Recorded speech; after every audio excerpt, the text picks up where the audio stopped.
So the Church of Pentecost E-CHURch is not merely an online platform, but it is a vibrant missional congregation.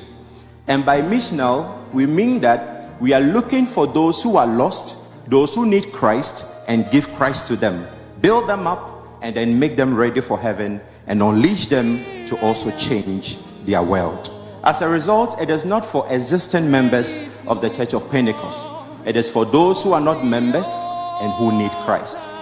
For Church of Pentecost members, you may be an associate. You may be able to follow some of the content playback on most of the platforms, but the e-church exclusively is for those we win and those who become members because they find themselves in the situations I earlier enumerated.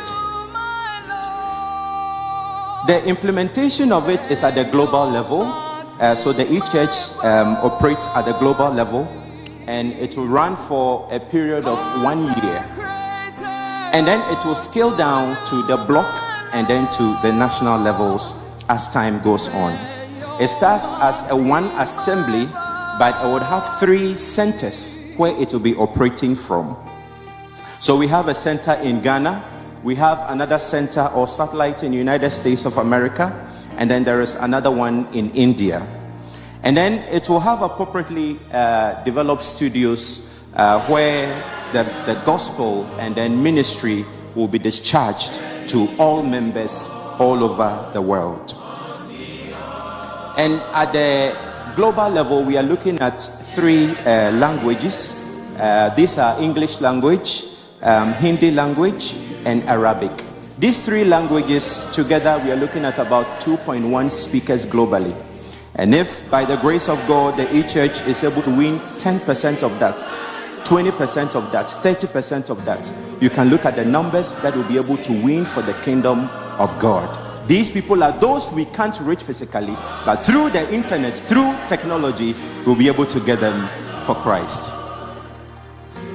And then we're also going to look at, because of accents and understanding, features like lower third captioning and subtitles will be used to make sure that if I am in India and then somebody is speaking, I'll be able to understand the accent, the same in America, the same in Ghana. Wherever it is you are, you'll be able to understand whatever is being taught.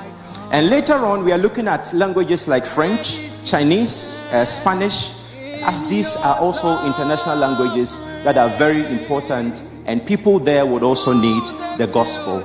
These languages also put together gives us about 2.1 billion people that we can reach for the gospel. So you realize that the e-church gives us a huge harvest field of souls that we can together harvest for Christ. We also look at sign language because we are an inclusive church, and so sign language will be a constant feature in all the programs of the e-church. The e-church